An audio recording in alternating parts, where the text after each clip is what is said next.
Hello friends, स्वागत है आपका अपने यूट्यूब चैनल ब्रांड स्टडी पे। आज हम आपके लिए लेकर आए हैं महात्मा बुद्ध के बारे में सामान्य ज्ञान।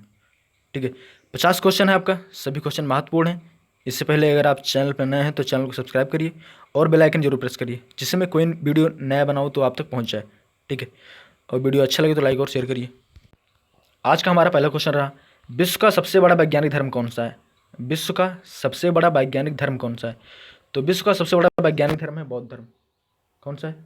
बौद्ध धर्म विश्व का सबसे बड़ा वैज्ञानिक धर्म है। ठीक है, अगला क्वेश्चन देखिए, बौद्ध धर्म की शुरुआत किसने की? बौद्ध धर्म की शुरुआत किसने की? तो तथागत बुद्ध ने किया था। किसने किया था?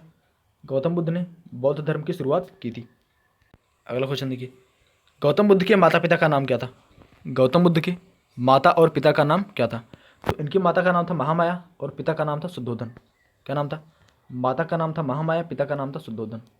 ठीक है, और माया देवी भी कहते हैं ये माता को, माया देवी भी कहते हैं। ठीक है, और इनका जन्म हुआ था, गौतम बुद्ध का जन्म हुआ था 563 ईसा पूर्व। 563 ईसा पूर्व लुम्बिनी में हुआ था। कहाँ हुआ था? लुम्बिनी में। और लुम्बिनी नेपाल में है। कहाँ पर है? लुम्बिनी नेपाल में है। ठीक है, और गौतम बुद्ध के बचपन का नाम था सिद्धार्थ। क्या नाम था?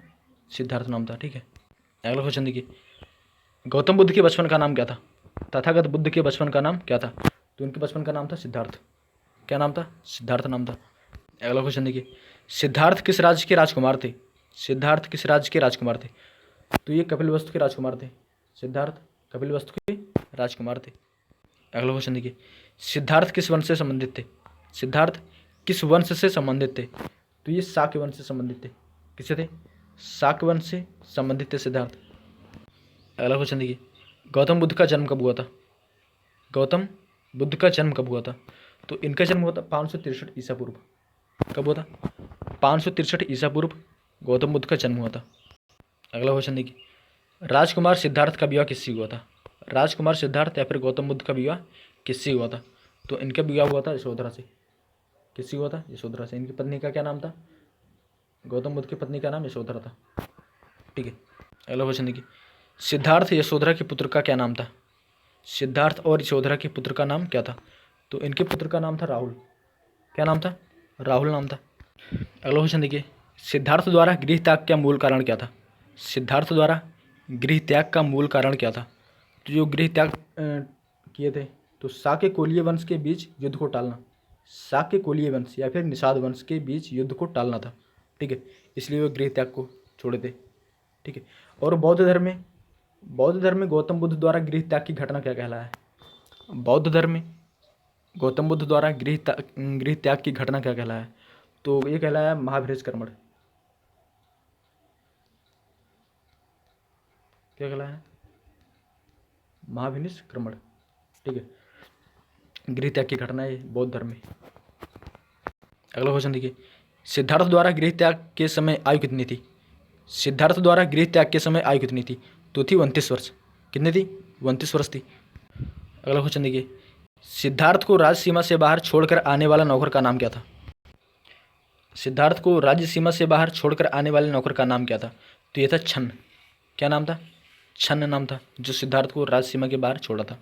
ठीक है, अगला क्वेश्चन देखिए, गृह त्याग के बाद सिद्धार्थ ने क्या निश्चय किया? गृह त्याग के बाद सिद्धार्थ ने क्या निश्चय किया? तो ज्ञान प्राप्ति का निश्चय किया था। क्या निश्चय किया था? ज्ञान प्राप्त को निश्चय किया था। अगला क्वेश्चन देखिए, सिद्धार्थ ने ब्राह्मण सन्यासियों का साथ क्यों छोड़ा? सिद्धार्थ ने ब्राह्मण सन्यासियों का साथ क्यों छोड़ दिया? क्योंकि उनका ज्ञान अपूर्ण काल्पनिक था। क्या था? क्योंकि उनका ज्ञान अपूर्ण और काल्पनिक था। ठीक है, इसलिए सिद्धार्थ ने ब्राह्मण सन्यासियों का साथ छोड़ दिया था। अगला क्वेश्चन देखिए, सिद्धार्थ द्वारा शरीर को अत्यधिक कष्ट का कारण क्या परिणाम निकला? सिद्धार्थ द्वारा शरीर को अत्यधिक कष्ट का कारण क्या निकला? तो ये शरीर बेहद कमजोर हो गया था। फिर से देखिए, सिद्धार्थ द्वारा शरीर को अत्यधिक कष्ट का क्या परिणाम निकला? सिद्धार्थ द्वारा शरीर को अत्यधिक कष्ट का क्या परिणाम निकला? शरीर बेहद कमजोर हो गया था। अगला क्वेश्चन देखिए, 5 सन्यासियों के नाम जो सिद्धार्थ से नाराज होकर चले गए थे। 5 सन्यासियों के नाम जो सिद्धार्थ से नाराज होकर चले गए थे। तो ये थे कौंडिन्य, भदी, वज्र, अस्सजी, महानाम। कौन थे? कौंडिन्य, भद्दई, वज्र, अश्वज, महानाम। ठीक है, ये पांच सन्यासी थे जो सिद्धार्थ से नाराज होकर चले गए थे। अगला क्वेश्चन देखिए, जीर्ण शरीर के लिए सिद्धार्थ को भोजन किसने खिलाया? जीर्ण शरीर के लिए सिद्धार्थ को भोजन किसने खिलाया? तो सुजाता ने खिलाया था। किसने खिलाया था? सुजाता ने खिलाया था। अगला क्वेश्चन देखिए, एट लास्ट में सिद्धार्थ को ज्ञान कहाँ प्राप्त हुआ? अंत में सिद्धार्थ को कहाँ ज्ञान की प्राप्ति हुई? तो बोधि वृक्ष के नीचे हुआ था। कहाँ हुआ था? बोधि वृक्ष के नीचे हुआ था। ठीक है, अगला क्वेश्चन देखिए, ज्ञान प्राप्ति के बाद सिद्धार्थ क्या कहलाए? ज्ञान प्राप्ति के बाद सिद्धार्थ क्या कहलाए? तो ये बुद्ध के नाम से जाने लगे। ठीक है, ज्ञान प्राप्ति के बाद सिद्धार्थ गौतम बुद्ध के नाम से जाने लगे।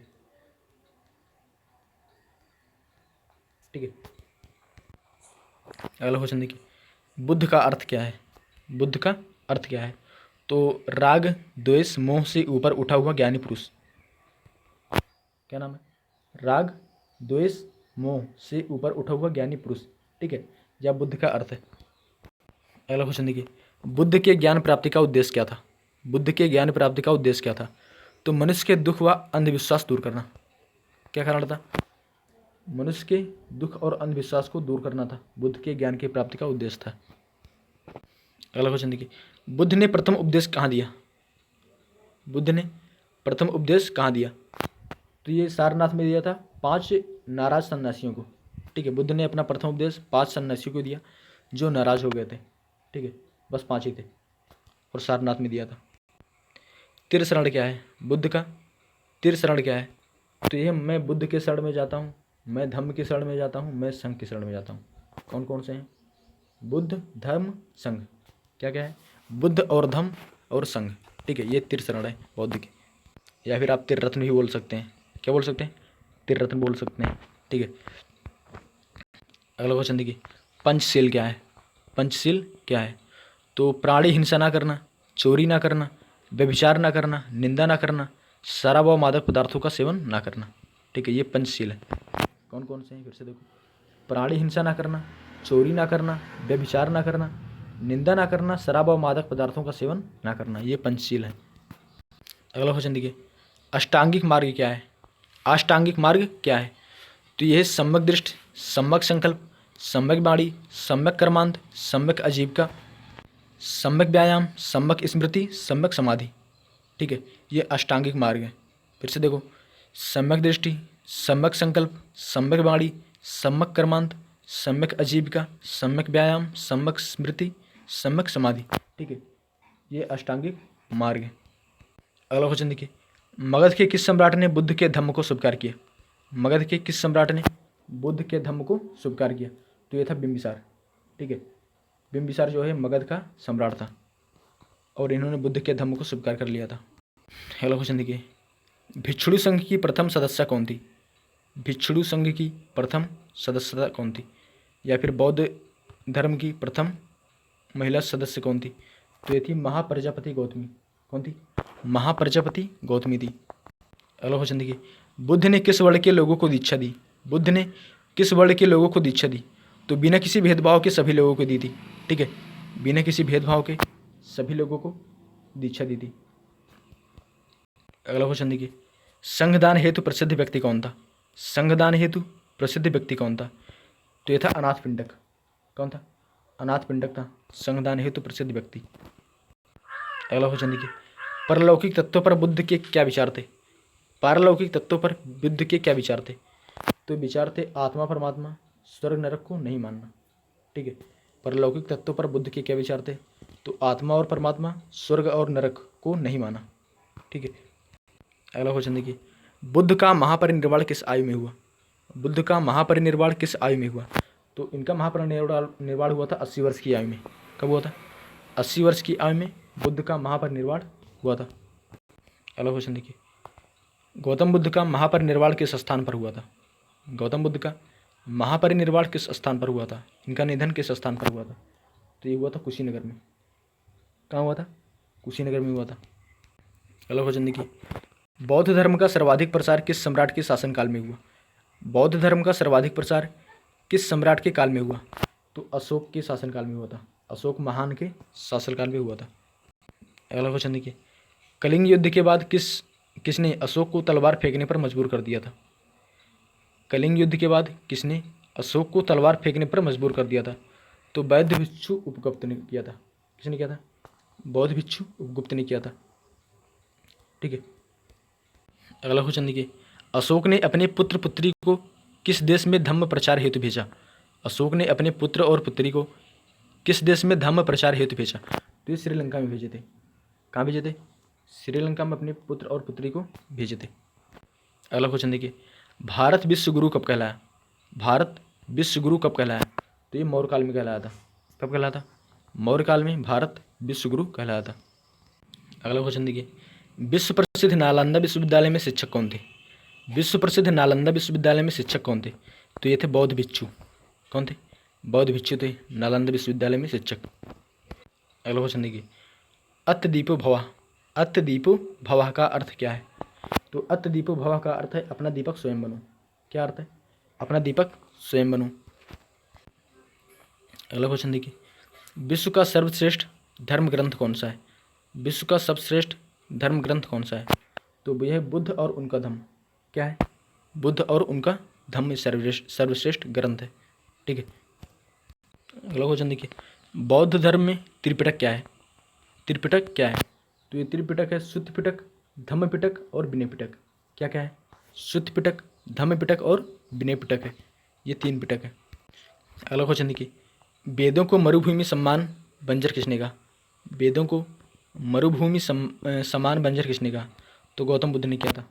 किसने कहा था? गौतम बुद्ध ने कहा था कि वेदों को मरुभूमि समान बंजर। ठीक है, अगला क्वेश्चन देखिए, सर्वाधिक प्राचीन मूर्तियाँ किसकी मिली हैं? सर्वाधिक प्राचीन मूर्तियाँ किसकी मिली हैं? तो बुद्ध की मिली हैं। किसकी मिली है? गौतम बुद्ध की सबसे प्राचीन मूर्तियाँ मिली हैं।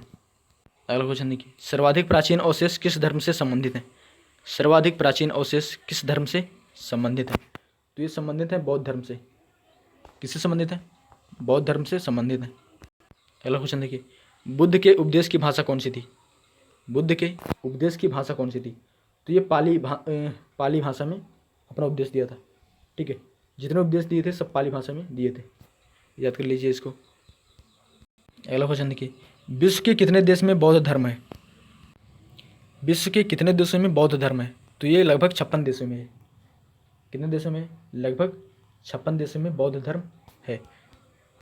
अगला क्वेश्चन देखिए, सन 2011 की जनगणना के अनुसार भारत में बौद्धों का प्रतिशत है। सन 2011 की जनगणना के अनुसार भारत में बौद्धों का प्रतिशतता क्या है? तो 0.07। कितना है? 0.07% है। अगला क्वेश्चन देखिए, हाल ही में विश्व धर्म संसद द्वारा दुनिया का सर्वश्रेष्ठ धर्म किसे चुना गया? हाल ही में विश्व धर्म संसद द्वारा दुनिया का सर्वश्रेष्ठ धर्म किसे चुना गया? तो ये बौद्ध धर्म को चुना गया था। किसे चुना गया है?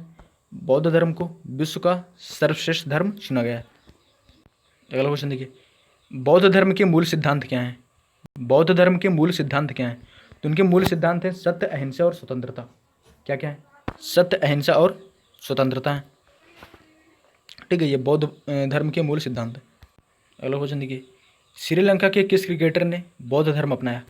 श्रीलंका के किस क्रिकेट खिलाड़ी ने बौद्ध धर्म अपनाया? तो ये सनथ जयसूर्या ने अपनाया था। किसने अपनाया? सनथ जयसूर्या ने बौद्ध धर्म अपनाया है।